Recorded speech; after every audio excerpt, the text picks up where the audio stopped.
에베소서 5장에서부터 6장까지 나오는 내용은 5장에서는 5장 22절부터 마지막까지는 부부간에 대한 내용입니다. 아내는 남편에게 복종하고 남편은 아내를 사랑하되 주께서 교회를 사랑한 것 같이 사랑하라. 그리고 나서 오늘 본문의 말씀에 와서 6장 1절에서 3절까지는 이제 자녀들에 대해서 부모에게 순종하고 복종할 것을 말씀하고 4절에 가서는 부모들이 자녀에게 대하는 자세에 대해서 말씀합니다. 그런데 이 모두 다 하나의 이제 공통 분모가 하나가 있는데 그 공통 분모가 뭐냐면은 주 안에서 하라, 주께 하듯 하라. 그 다시 말해서 하나의 조건이 있는데 그 조건이 뭐냐면은 주님이 중심이 되고 있다는 사실이에요. 즉 다시 말해서 우리의 가정에 부부간에나 부모 자식간에나 형제간에나 심지어 나아가 회사의 상정과 또 거기에 있는 직원들까지도 모두가 이 관계성의 중심에는 예수 그리스도가 있는 것입니다. 예수님이 중심이 되지 않는 그 어떤 것도 사실은 그렇게 중요하거나 또 지속되지 못한다, 진실되지 못한다라는 사실입니다. 사랑하는 여러분, 이 세상 무엇보다도 예수 그리스도 안에서 가정이 이루어지기를 주의 이름으로 축복합니다. 축복합니다. 그래서 우리는 첫 번째로 가져야 될 것은 하나님의 중심적인 가정에 대해야 합니다. 부모가 자식을 좋은 옷 입히고 용돈 많이 주고 좋은 데 많이 데리고 다니고 학원 10개 갖다 다니게 만들고 박수 받으면 잘 될 것 같아도 부모들은 소갈이 하는 분 천지입니다.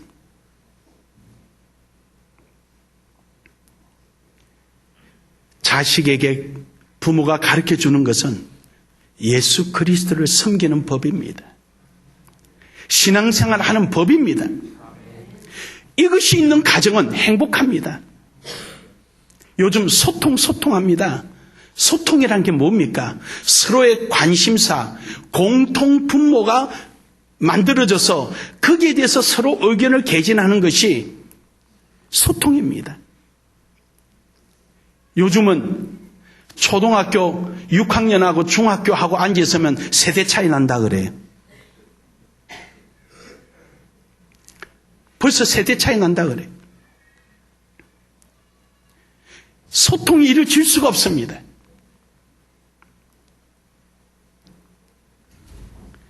하지만 공통분모인 신앙이 그 가정에 속에 있으면 교회 이야기, 성경 이야기, 예수님 이야기 그 안에서 아름다운 소통이 형성이 됩니다. 사랑하는 여러분, 여러분의 가정 속에 예수 그리스도가 중심이 되기를 주의 이름으로 축복합니다. 축복합니다. 예수님만이 바로 그 일을 이루실 수 있고 예수 그리스도만이 여러분의 가정에 행복을 줄 수 있습니다. 최초의 가정이 있던 아담과 하와가 왜 깨졌습니까? 하나님과의 관계가 깨지니까 가정이 깨져버린 거예요. 남편은 아내 책임을 추궁하고 아내는 하나님을 책임을 추궁합니다. 심지어 가서는 형제끼리 죽이는 역사가 일어납니다. 이유가 뭡니까? 하나님과의 관계가 깨지니까 바로 그 문제가 발생되는 겁니다. 여러분 가정은 여러분의 모든 대소사의 중심에 예수 그리스도가 함께하고 계십니까? 여러분의 어떤 문제 속에 예수 그리스도께 먼저 무릎을 꿇고 기도하는 그러한 가정에 아름다운 문화가 형성되어 있습니까? 그런 모습이라면 여러분 가정은 행복한 가정이 될 것입니다. 자녀에게 야단치기 전에 가슴에 품어서 기도해 줄 수 있고 자녀들의 잘못된 모습 볼 때 지적하기 이전에 신앙으로 잘 훈육할 수 있는 가정, 이런 가정이 우리 주님의 중심이 되는 가정입니다. 예수 그리스도가 중심이 되는 이런 가정 되기를 주의 이름으로 축복합니다. 두 번째로는 자녀들은 부모를 공경해야 합니다. 오늘 본문 말씀에 보니까 2절에 내 아버지와 어머니를 공경하라. 이것은 약속이 있는 첫 계명이니 라고 말씀합니다.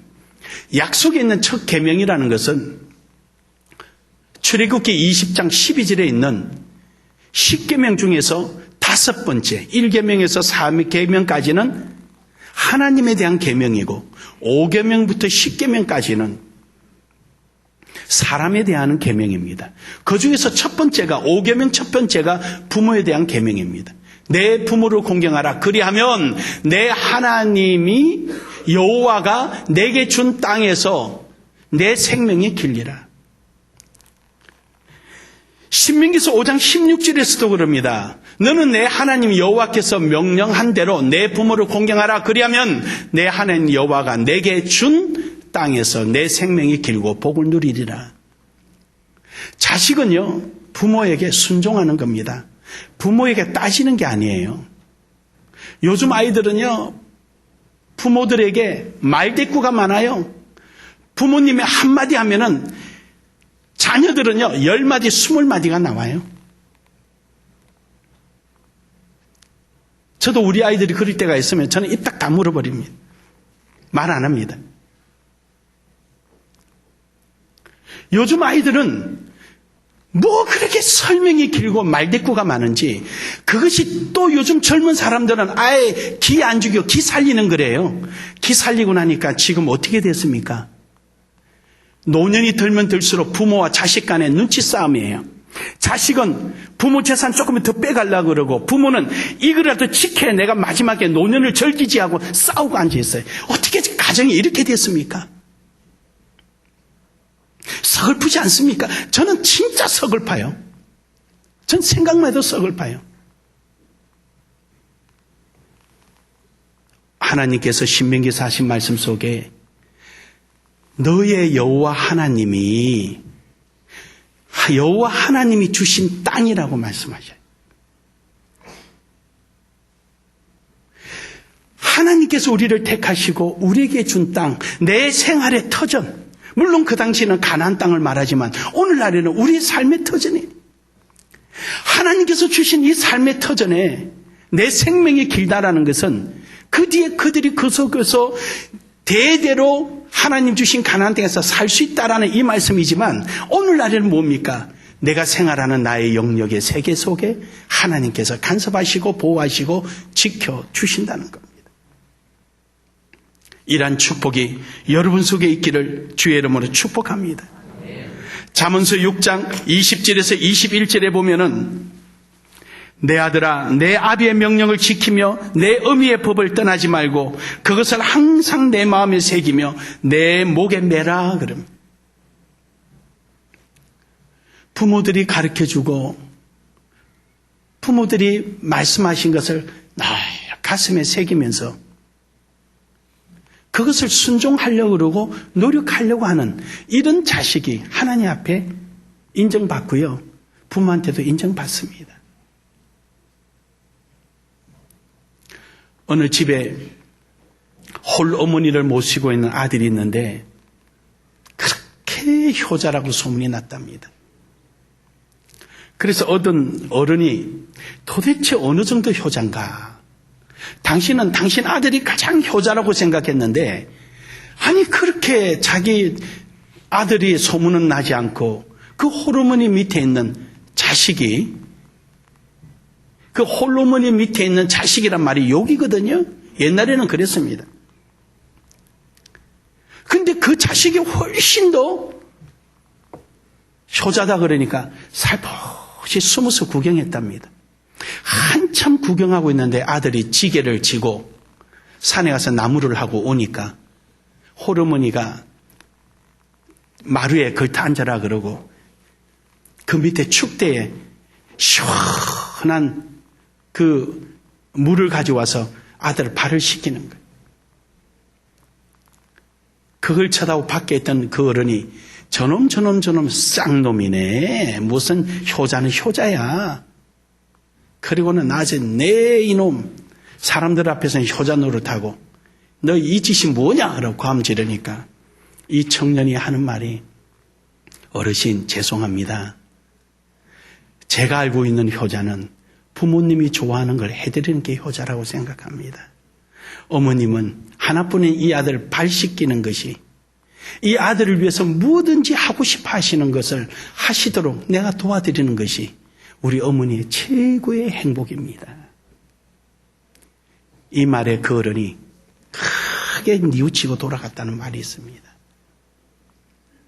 여러분, 오늘 여러분과 저는요, 항상 부모가 원하는 것이 무엇인가 할 수 있는 한 부모님을 즐겁게 해드리고 기쁘게 해드리고 부모님 말씀에 순종하고 나아가는 그런 삶이 되기를 주의 이름으로 축복합니다. 마가복음 7장 17에 보면은 모세는 내 부모를 공경하라 하고 또 아버지나 어머니를 모욕하는 자는 죽임을 당하리라 하였거늘 내 뼈와 살과 피가 부모로부터 왔습니다. 내 유전자를 아무리 확인을 해도 부모를 떠나지를 못합니다. 그러니 우리는 부모님을 존경하고 경애하고 섬기는 것이 옳습니다. 저는 저 천안에 있을 때 우리 큰아들이 저는 아버지가 최고로 존경스럽습니다. 이 말을 듣는데 가슴이 두근두근 거려가지고요. 내가 돈도 없고 공부하는데 돈도 없고 교회가 조그마하니까 뭐 해줄 게 아무것도 없으니까 내가 저 아들을 위해서 뭐 해줄까 하다가 운동화 갔다가 운동화를 씻어줬어요. 씻으면서 그렇게 눈물이 나는 거예요. 너무 고맙고.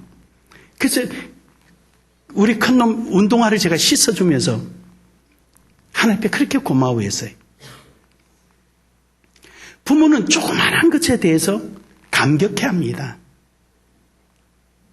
사랑하는 여러분, 우리는 부모님을 반드시 공경하는 이러한 삶이 있어야 될 줄로 믿습니다. 효자 집안에 효자가 나오지 불효 집안에 효자 나올 리는 미꾸라지가 용되는 것과 똑같은 말입니다. 보고 자란 걸 가지고 합니다. 빈말이라도 부모님 몸이 불편하시면 빈말이라도 같이 가실래요? 한마디 물어보는 게 좋은 거예요. 아예 드실 거 그냥 여기에 갖다 놔니까 알아서 드세요. 얼마나 서러운 줄 아십니까? 따라가지도 안 갑니다, 부모님들. 그래도 빈말이라도 같이 가실래요? 뭐가 어렵습니까? 뭐가 힘듭니까? 우리 나눔의 교회는 다 효자 효부가 되기를 주의 이름으로 축복합니다. 효자 효부가 되기를 주의 이름으로 축복합니다. 두 번째는요, 부모 노릇을 해라는 것입니다. 오늘 여기 4절에 보면은요, 또 아비들아 너희 자녀들을 노엽게 하지 말고 오직 주의 교훈과 훈계로 양육하라. 무슨 말씀이냐면요, 부모들은 자녀들을 노엽게 하지 말고 오직 주의 교훈과 훈계로 양육하라. 부모라는 취적을 이용해가지고 자녀들의 마음을 상하게 하지 말라는 겁니다. 즉 부당하게 행동하지 마라. 내 것이니까 내 마음대로 하는 거예요. 내 자녀를 소유로 보는 거죠. 자녀를 소유로 보니까 문제예요. 아닙니다. 자녀는 성부, 성자, 성령의 이름으로 세례받은 하나님의 사람으로 인격체가 있는 것입니다. 믿으십니까? 하나님으로부터 우리는 잠시 맡김을 받은 청직입니다. 여러분, 부모는요, 자식에게 보여줘야 될 것이 이런 청지기로서의 자세를 보여줘야 합니다. 그래서 오늘 여기 보면은 주의 교훈과 훈계로 양육하라 라고 말씀합니다. 다시 말해서 부모의 가져야 될 의무를 말씀합니다. 거기 보면은 주의 교훈이라는 것은 결국 교양을 말하는 것입니다. 교훈을 할 때 정말로 주님의 마음으로, 사랑하는 마음으로, 때로는 매를 들기도 하고, 때로는 따끔하게 말 한마디 하기도 하고, 때로는 필요하면 위로도 해주고 품어주기도 하는 겁니다. 주님이 주신 교훈으로 하는 겁니다. 그리고 여기 보면 훈계로 양육하라. 자녀에게 훈계할 수 있는 권한을 가진 사람은 아버지입니다. 유대인들에게 훈계할 수 있는 권한은 아버지입니다. 아버지는 자식을 죽일 권한도 있고 살릴 권한도 있습니다. 아버지입니다. 즉 아버지로서의 주님으로부터 받은 권위를 가지고 행하라는 것입니다. 이것이 바로 주의 말씀으로 훈육하는 것입니다. 믿으십니까? 부모의 삶이 자녀들에게 올바른 신앙의 삶을 보여주지 못하는데 자녀들이 어떻게 올바른 신앙을 가지겠습니까? 교회에서 눈에 보이는 것은 차지하고요.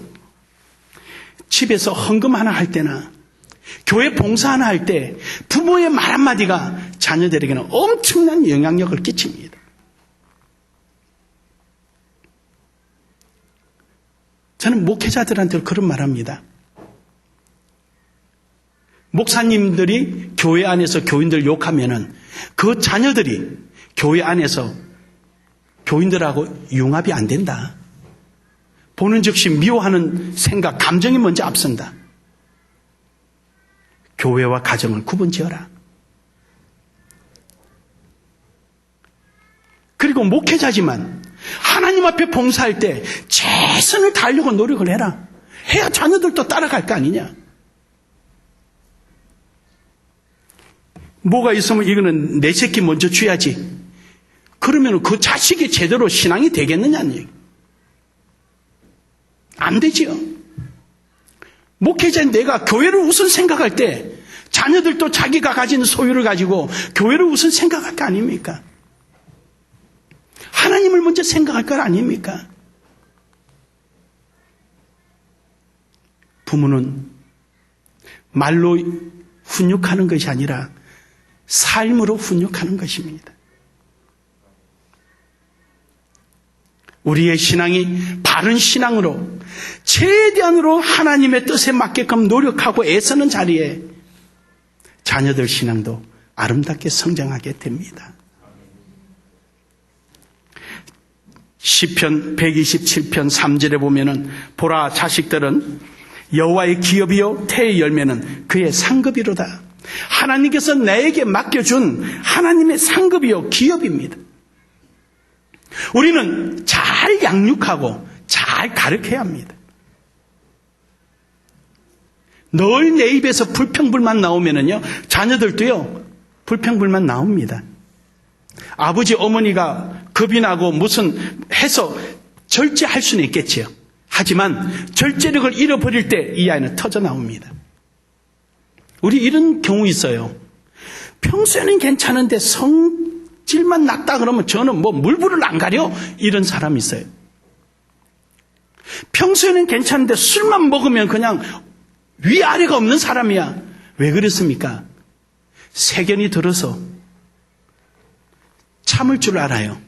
근데 어떤 환경에 의해서 자기 절제할 통제력이 잃어버리게 되면은 그때부터는 폭발하는 거예요. 왜냐? 어릴 때 학습되어 있기 때문에 내 속에. 우리는 하나님의 말씀으로 나를 양육하고 다스리고 인도받고 그것을 자녀들에게 그대로 보여주고 그대로 양육하고 가르칠 때 아름다운 가정이 형성될 줄 믿으시길 바랍니다. 골로새서 3장 21절에 보면은 아비들아 너희 자녀를 노엽게 하지 말지니 낙심할까 함이라. 뭡니까? 이중성격이라는 거예요. 교회 와서 기도할 때는 하나님 우리의 몸을 들여 주의 영광에서 살게 하옵시고 뭐 이렇게 하면서도 집에 가서는 야야야 우리 먹을 것도 없는데 뭘 교회 갔다 나. 아야 됐어 뭘 지금 오늘 꼭 교회 가야 돼? 오늘 먼저 거기 갔다가 다음 주 교회 또 가면 되지. 이렇게 가르치니까 애들이 신앙에 바르게 서지 않습니다. 어찌 서겠습니까? 아버지에 대한 신뢰가 안 갑니다. 엄마에 대한 신뢰 안 갑니다. 이중인격자로 보는 겁니다.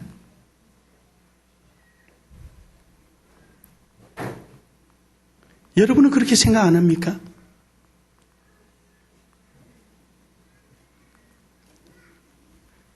자녀를 노엽게 하지 말라는 것은 부모가 하나님의 말씀대로 살다가 안 되면 인정하는 거예요. 야, 아유, 이렇게 해야 되는데 그 잘 안 되네. 기도 더 해야 되겠다. 야, 우리가 하나님 앞에 더 매달려야 되겠다. 자기를 인정하면 돼요. 근데 그렇지 않고 그것이 당연히 그런 것처럼 자기를 변명하고 구차하게 할 때 자녀들은요, 어린 자녀들은요, 예민합니다. 말을 안 할 뿐이죠. 다 알고 있어요. 말을 안 할 뿐이에요.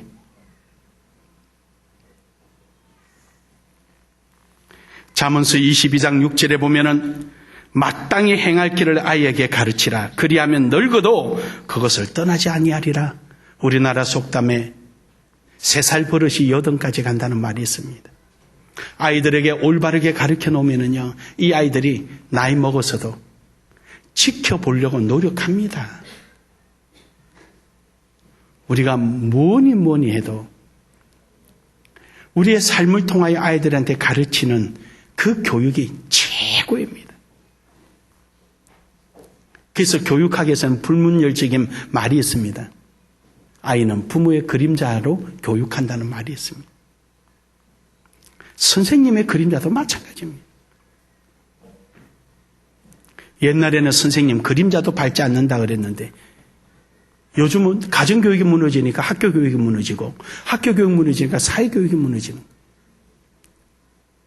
인권이라는 것은 서로를 존중하는 데부터 출발하는 것이지 나 하나 자체에 대한 인권은 아닙니다. 인권은 서로가 존중되는 질서가 유지되는 속의 인권입니다. 디모데후서 3장 15절에 보면은 또 어려서부터 성경을 알았나니 성경이 능히 너로 하여금 그리스도 예수 안에 있는 믿음으로 말미암아 구원에 이르는 지혜가 있게 하느니라. 할렐루야. 성경으로 가르치십시오. 성경으로 가르치십시오. 그것이 가장 바른 길입니다. 유대인들이 초등학교 내내 일반 과목도 있지만 성경 과목을 최고로 중요하게 가르칩니다. 아직도 유대 나라는 질서가 있습니다. 어른애가 있습니다. 자유분방한 것 같아도요, 집에 가면 질서가 딱 갖춰져 있습니다.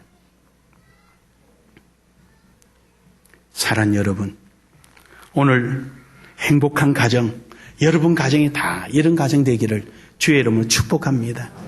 하나님 중심이 되십시오. 자녀들은 부모를 공경하십시오.